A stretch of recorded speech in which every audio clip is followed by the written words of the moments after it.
নমস্কাৰ, মোৰ channel June ষ্টেপলৈ আপোনালোকক সকলোকে স্বাগতম জনাইছোঁ।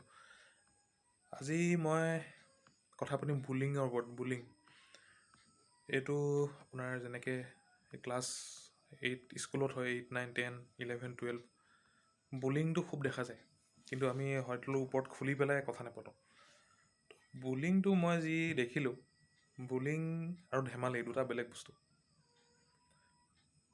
যেতিয়া মানুহে একোটা ধেমালি কৰে আৰু যিজন মানুহৰ লগত ধেমালি কৰে তেওঁ যদি একো বেয়া পোৱা নাই, সেইটো লৈ আপত্তি নাই, সেইটোক ধেমালি বুলি কয়। আৰু বুলিংটো হৈছে এনেকুৱা এটা ধেমালি যিটো কৰিলে অপজিটজনে বেয়া পায়, সেইটোক বুলিং বুলি কয়। কাৰণ সেইটো তেওঁ ধেমালি হিচাপে কৰিব পাৰে যিজনে কৰিছে, বাট যদি তেওঁ বেয়া পাইছে যিজনক তেওঁ কৰিছে, সেইটো বুলিঙেই হ'ব। তো বুলিং কেলৈ হয়? প্ৰথম কথা আমি জানিব লাগিব বডি শেমিং। বডি শেমিং বুলি এটা কথা আজিকালি নতুন টাৰ্মছ এটা আছে। তো বডি শেমিঙত কি হয়, মানে এটা মানুহ যদি খুব বেছি ওখ, ক্ষীণ, শকত, দেখিবলৈ বেলেগ ধৰণৰ, অলপ তাৰ কথা বতৰা বেলেগ ধৰণৰ, তাৰ চেহেৰাটো দেখিবলৈ বেলেগ ধৰণৰ, তাৰ যেনিবা চুটি মুটি মানুহটো যিয়ে হওক, ল'ৰাৰ লগতো হ'ব পাৰে, ছোৱালীৰ লগতো হ'ব পাৰে, তেখেতৰ বডিটোৰ ওপৰত যেতিয়া কমেণ্ট কৰি বা তেখেতৰ বিহেভিয়াৰটোৰ ওপৰত যেতিয়া কমেণ্ট কৰি কাৰোবাক জোকায়, আৰু যদি সেই মানুহজনে বেয়া পায়, যাক জোকাইছে তেওঁ যদি বেয়া পায়, সেইটোক বডি শেমিং বুলি কয়। আৰু বডি শেমিং আজিকালি ছ'চিয়েল মিডিয়া হোৱাৰ পৰা বডি শেমিং আৰু বাঢ়িছে ক'ব গ'লে, আৰু সকলোৱে ভাল নাপায়তো বডি শেমিংটো। তো বুলি যেতিয়া হয়, যেতিয়া এটা বা দুটা ষ্টুডেণ্টক বুলি কৰে, যেতিয়া এখন কলেজৰ হাই ছেকেণ্ডেৰী বা মেইনলি হাই ছেকেণ্ডেৰী স্কুলত হয়, এইটো যেতিয়া 50-60টা ল'ৰাই এজন ল'ৰাক বা এজনী ছোৱালীক যেতিয়া কিবা এটা নাম দি জোকাব বা পটকৈ পিছফালে মাৰি থৈ যাব, কিবা গুৰিয়াই থৈ যাব, সেইটো এটা টাইমত গৈ সেইটো শাস্তি নিচিনা লগা হয়। বহুত মানুহে সেইটো ফিল নকৰে, কিন্তু সেইটো এটা শাস্তি হয়। আৰু আমি একো নকওঁ, আমি এইটো কথা পেৰেণ্টছকো নকওঁ, আমি এইটো কথা কাকোৱে নকওঁ, কাৰণ আমি ভাবোঁ যে এইটো ক'লে আমাৰ ইগ'ত লাগিব, আৰু নকওঁ আমি, এইটো আমি নিজেই মেনেজ কৰি থৈ দিওঁ। কিন্তু পিছলৈ কি হয়, এইটো এটা ডাঙৰ এফেক্ট পিছলৈও থাকি যায়, এটা ইনচিকিউৰিটি এটা থাকি যায় পিছলৈও। সেইকাৰণে এতিয়া মই এইটো জেনেৰেলি 16-17-20 বছৰীয়া ল'ৰা, সৰু মোতকৈ সৰু তোমালোকক টাৰ্গেট কৰি বেছিকৈ কৈছোঁ কথাটো, কাৰণ তোমালোকে যেতিয়া আৰু ডাঙৰ হ'বা, এটা মানে এফেক্ট এটা এৰি যাব এই বস্তুটোৱে তোমালোকৰ মনৰ ওপৰত। এই এফেক্টটো যেতিয়া এৰি যাব, তো তোমালোকে পিছলৈ মানে অলপ হয়তো কষ্ট পাব পাৰা।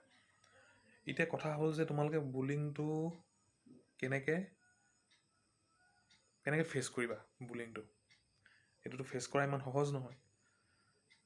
তো তাত এটাই আছে, যোনে তোমালোকক জেনেৰেলি, কিন্তু বুলিঙত লিড এটা বা দুটা ল'ৰাইহে লিড লয়, বা জেনেৰেলি এটা ল'ৰাই লিড লয়। মেইন তেওঁৱে হ'ব, কিন্তু বাকীবিলাক তেওঁৰ পিছে পিছেহে যাব। চবে সমানে বুলিং নকৰে, কিন্তু এটাহে বুলিং কৰিব, এটাহে লিডাৰ থাকিব। তো তাক তুমি গৈ প্ৰথমতে ভালকৈ কোৱা, কিন্তু কেতিয়াও মাৰপিট নকৰিবা। মাৰপিট কৰাটো কোনো চলিউশ্যন নহয়। আৰু যোনে মাৰপিট কৰি ভাল পায়, মই তেওঁলোককো কৈছোঁ যে যদি মাৰপিট কৰিবলৈ ভাল পোৱা, তেন্তে কিবা স্পৰ্টছ ছিলেক্ট কৰা, কম্বেট স্পৰ্ট, যেনেকৈ বক্সিং হওক, টাইকাণ্ডো হওক, তাত ফিউচাৰো আছে তোমালোকৰ, কিবা এটা চাকৰিও পাবা পিছলৈ গৈ যদি ভাল কৰা। এনেই যোন মানুহে লাগিব নোৱাৰে, তেহেঁতৰ লগত চৰিয়াই গুৰিয়াই ঘুচিয়াই লঠিয়াই একো লাভ নাই। তো তোমালোকে সেইটো কেৰিয়াৰ হিচাপে যদি ল'ব বিচাৰিছে, কেৰিয়াৰ হিচাপে লোৱা। তোমালোককো কৈছোঁ মই সেইটো কথা। অ'কে, চ' যোনে বুলিং সি কেনেকৈ ফেচ কৰিব, মই সেইটো কথাত আছিলোঁ। তো প্ৰথমতে যোনে আপোনাক বুলি কৰিছে, তেওঁ যিজন লিডাৰ, যিটো মাষ্টৰ বুলি কৈছোঁ, তাক কওক আপুনি যে কেনেকৈ সেইটো ফেচ, মানে যে মই এইটো বেয়া পাইছোঁ, এইটো তই মোৰ লগত নকৰিবি বা তুমি মোৰ লগত নকৰিবা এইটো কাম। আৰু যদি সি শুনা নাই, তেন্তে আপোনালোকে কথাটো পেৰেণ্টছৰ লগত ডিছকাছ কৰক। তোমালোকে পেৰেণ্টছৰ লগত ডিছকাছ কৰা কথাটো, বিকজ এইটো কোনো লাজৰ কথা নহয়। পেৰেণ্টছৰ লগত কৰাটো কোনো লাজৰ কথা নহয়, বিকজ তেওঁলোকে তোমালোকক পঢ়াইছে, তেওঁলোকৰ সকলো ৰেচপনচিবিলিটি তেওঁলোকৰ হয়। চ' তেওঁলোকক ক'বা, আৰু এইটো ইগ'ত নল'বা যে লগৰে হাঁহিব, তই সেইটো ল'ৰাৰ পৰা জোকালি, তোৰ লাজ লগা নাই। একো লাজৰ কথা নহয়। বুলিং চবৰ লগতে হ'ব পাৰে, বুলিং হোৱাটো একো লাজৰ কথা নহয়। আজি আপোনাক এটা মই ডাঙৰ উদাহৰণ দিম। মহম্মদ আলী যিজন ডাঙৰ বক্সাৰ, আমি সকলোৱে শুনিছোঁ, মহম্মদ আলীকো বুলিং কৰিছিলে। তাকো এইটো সৰুতে নহয়, ডাঙৰ যেতিয়া তেওঁ আছিলে। মহম্মদ আলীৰ আচল নাম আছিলে ক্লেছিয়াছ ক্লে, কিন্তু মহম্মদ আলীয়ে সেইটো নাম 1964ত তেওঁ সেইটো নাম নিজৰ পৰা আঁতৰাই দিছিলে।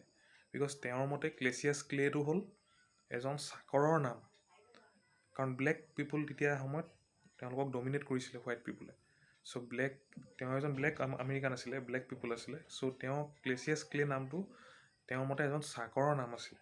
সেইকাৰণে তেওঁৰ নামটো ক্লেছিয়াছ ক্লে আঁতৰাই পেলাই মহম্মদ আলী কৰিলে। কিন্তু তেওঁ যেতিয়া মহম্মদ আলী কৰিলে, তেওঁকতো আগৰ পৰা ক্লেছিয়াছ ক্লে বুলিয়ে মাতে। তেতিয়া তেওঁ পিছতো বহুতখিনি তেওঁৰ যিটো অপনেণ্ট প্লেয়াৰ আছিলে, নিউজ ৰিপৰ্টাৰ আছিলে, তেওঁক জোকাইছিলে, তেওঁক বুলি কৰিছিলে যে নহয় আপুনি ক্লেছিয়াছ ক্লে হয়, আপুনি মহম্মদ আলী নহয়। তেতিয়া তেওঁ কিন্তু লাজ পোৱা নাছিলে। তেওঁ বাৰে বাৰে কৈছিলে যে মই মহম্মদ আলী হয়, মই ক্লেছিয়াছ ক্লে নহয়, সেই নামটো মই আঁতৰাই দিলোঁ। আল্টিমেটলি তেওঁকো বুলিয়ে কৰিছিলে তেওঁৰ নামটো লৈ, আগৰ নামটো লৈ, যিটো তেওঁ বেয়া পাইছিলে। আৰু তেওঁ কিন্তু কেতিয়াও ইগ'ত ধৰা নাই যে মইতো মহম্মদ আলী, মোক কেনেকৈ বুলি কৰিছে। যদি মহম্মদ আলীৰ নিচিনা মানুহ এটাকে যদি বুলি কৰিব পাৰিছে মানুহে, তো আমিনো কোন বা তুমি কোন বা মই কোন। চ' এইটো একো ইগ'ত লগা কথা নহয়। এইটো কথা ডিছকাছ কৰা, এইটো পেৰেণ্টছক যদি কোৱা, পেৰেণ্টছে গৈ কথা পাতিব, তাকো বুজাব, যোনে কৰিছে বুজাব লাগে যে এইটো নকৰিবি, যে তোৰ একে লগৰে হয়।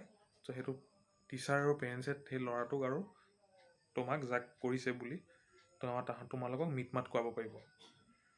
চ' সেইটোৱে কথা। চ' ভাবি চাবা মোৰ কথাখিনি। এই কথাটো মোৰ জাষ্ট থটছ এটা দিছোঁ মই বুলিঙৰ ওপৰত। চ' আজিলৈ সিমানখিনি। আৰু যদি চেনেলটো ভাল লাগিছে তেন্তে নিশ্চয় ছাবস্ক্ৰাইব কৰিব আৰু লাইক কৰিব আৰু লগৰখিনিৰ লগতো শ্বেয়াৰ কৰিব। ধন্যবাদ।